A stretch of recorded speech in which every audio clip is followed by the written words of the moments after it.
l'était. Et j'ai appartenu à la mission sur le voile à l'école, et toutes les auditions que nous avions pu faire à l'époque, et j'ai pas souvenir qu'on vous ait entendu à ce moment-là lors de ces auditions, il nous avait été dit et répété que le voile n'était pas non plus une prescription religieuse. Donc j'aimerais avoir une précision, parce que c'est la première fois que je l'entends dire, et ça me paraît quand même important. La deuxième question, c'est, dans tout votre exposé, ce qui m'a frappé, c'est cette idée que finalement la femme est libre.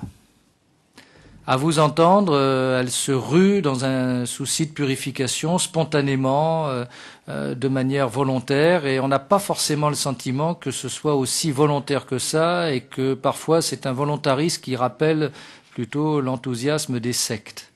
Et donc, est-ce que vous ignorez toutes les pressions éventuelles qui peuvent exister, surtout lorsque ça concerne des mineurs? Et la troisième question, s'il ne faut pas de loi, que faut-il faire? En clair, rien, comme c'est le cas aujourd'hui. Et si ce n'est pas rien, quoi précisément pour faire évoluer les mentalités, et éviter la prolifération et le prosélytisme? Oui, ça va compléter la question de mon collègue Lucas. Vous avez effectivement parlé des femmes uniquement consentantes. Mais on sait bien, dans ce pays, que la plupart ne sont pas consentantes. Que souvent par amour, ou simplement parce qu'elles vivent avec un homme qui les oblige à petit se couvrir. Moi, je le vis très souvent dans les quartiers, à se couvrir les bras, puis à mettre un voile, puis à arriver au niqab ou à la burqa. Donc vous le savez très bien, et vous savez qu'elles n'ont pas le choix, et que souvent l'échappatoire est impossible. Alors moi, je voudrais vous parler des droits des femmes. J'ai lu beaucoup de choses que vous avez écrites là-dessus, et vous vous dites féministe islamique ou islamiste.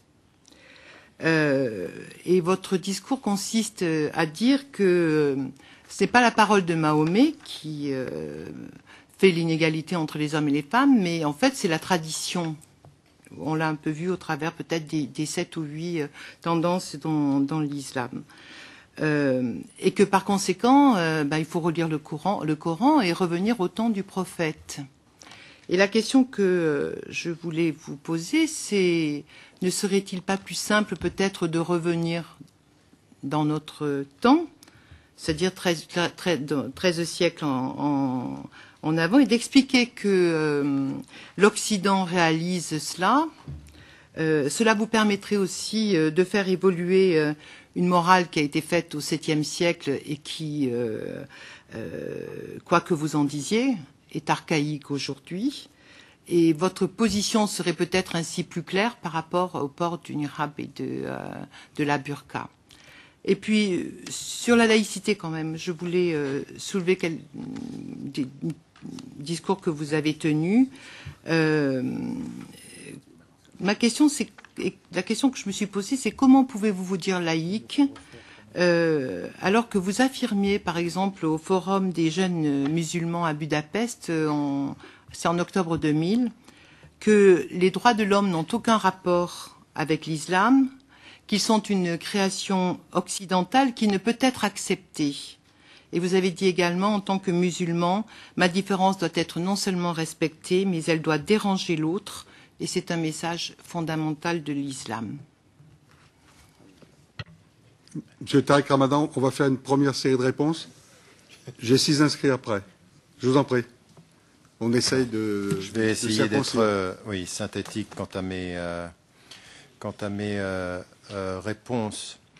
Vous m'avez posé 3 questions, et dont la première est sur le double discours, et dont ensuite il y a eu une réflexion qui allait dans ce sens-là. Écoutez, j'ai dit et répété que ce double discours n'existait pas. On m'a d'abord dit que j'avais un discours en arabe différent dans les banlieues. En arabe, dans les banlieues, on n'est pas entendu. La deuxième des choses, c'est que j'ai dit et répété, aux personnes de prouver ce double discours. Les preuves patentes n'ont jamais été prouvées. Et quand j'ai eu affaire avec des personnes qui ont essayé de le prouver texte à l'appui, j'ai pu montrer que des phrases étaient coupées. Et la meilleure des réponses, vous l'avez par la municipalité de Rotterdam, qui a fait une enquête à un moment donné, parce qu'on lui disait Tariq Ramadan a un double discours. Réponse avec conférence de presse de la municipalité de Rotterdam en avril 2009, c'est que Tariq Ramadan n'a pas de double discours et que ce qu'on a rapporté, ce sont des citations qui sont sorties du contexte, où elles sont tronquées, où elles sont exactement l'opposé de ce qu'il dit. Donc la réponse, elle est après enquête. Ma position par rapport à ça, c'est franchement, j'interviens, je crois qu'il y a 180 conférences qui sont sur Internet. J'ai un site Internet qui est lu par tout le monde. J'interviens à la télévision dans pratiquement tous les pays du monde. Mais quel intérêt j'aurais à vous tenir à vous un discours et à la communauté musulmane un discours, et ceux-ci me suivraient en entendant deux discours différents? Alors de deux choses l'une, où je suis tout à fait tordu, où tous les musulmans qui m'entendent et me suivent sont tordus comme moi.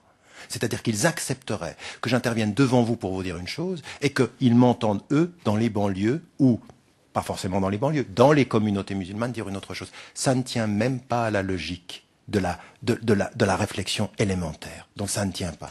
Donc j'ai absolument ni aucun intérêt. Et puis finalement, si j'étais vraiment un fondamentaliste, mais pourquoi je viendrais vous dire que je suis un ouvert? Quel est le but? Je suis un fondamentaliste et alors, voilà, bonjour chez les fondamentalistes.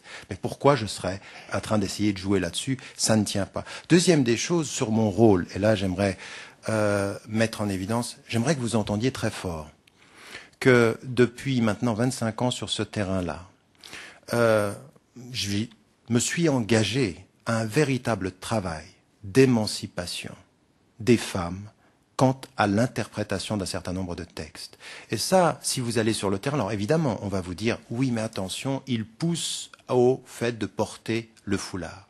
Je répète, pour ce qui me concerne, une chose qui est claire, et là, ça me permet aussi de répondre à votre question, à savoir que si vous allez voir dans toutes les traditions musulmanes, toutes confondues, c'est-à-dire chiites et sunnites, avant les colonisations, vous n'entendrez et vous ne verrez aucun savant qui remet en cause le fait que c'est une prescription islamique. Vous avez aujourd'hui, je veux dire, montrez-moi un savant de référence qui le disent avant. Après coup, vous avez effectivement des personnes où il y a une interprétation maintenant, des personnes qui disent oui, non, mais c'est pas une prescription absolue. D'autres disent, et c'est mon cas, que la prescription de la prière n'est pas au même niveau que la prescription du foulard, mais il y a prescription. Mais ma position là-dessus, et c'est celle qui aujourd'hui est la plus importante pour moi, c'est de dire qu'il est interdit en islam et contre l'islam d'imposer à une femme de porter le foulard. Et quand vous avez relevé que j'avais oublié les possibles pressions qu'il peut y avoir, de ce point de vue-là, vous avez raison. Au père comme aux frères, à la mère comme à la communauté, à la société comme c'est en Arabie Saoudite et en Iran, toute imposition du fait de porter le foulard trouvera ma voie pour s'y opposer. Et ça, pour moi, c'est une démarche déterminante.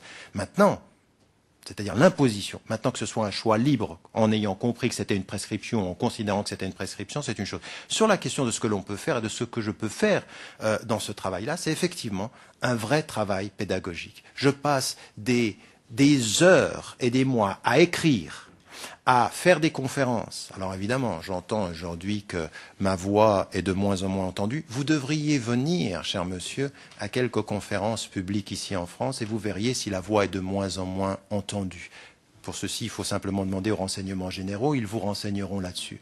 Mais sur cette question, c'est effectivement de faire un vrai travail pédagogique, d'interpeller texte à l'appui. Et c'est ce que je dis toujours, vous savez, quand des personnes pensent que vous avez un double discours, parfois ils s'arrêtent en cours de raisonnement. Vous êtes avec une communauté musulmane dont l'indicateur premier, c'est de prendre des textes au sérieux. Alors vous avez deux solutions. Soit vous ne parlez que du contexte, soit vous avez une pédagogie. Et ma pédagogie, elle est celle-ci. Je cite des textes en disant ils existent. Je ne les nie pas, ils sont là. Quelles ont été les interprétations dans le courant de l'histoire musulmane? Voilà différentes interprétations.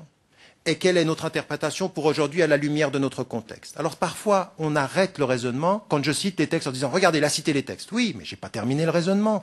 Le raisonnement, il est à 3 niveaux. 1, voilà les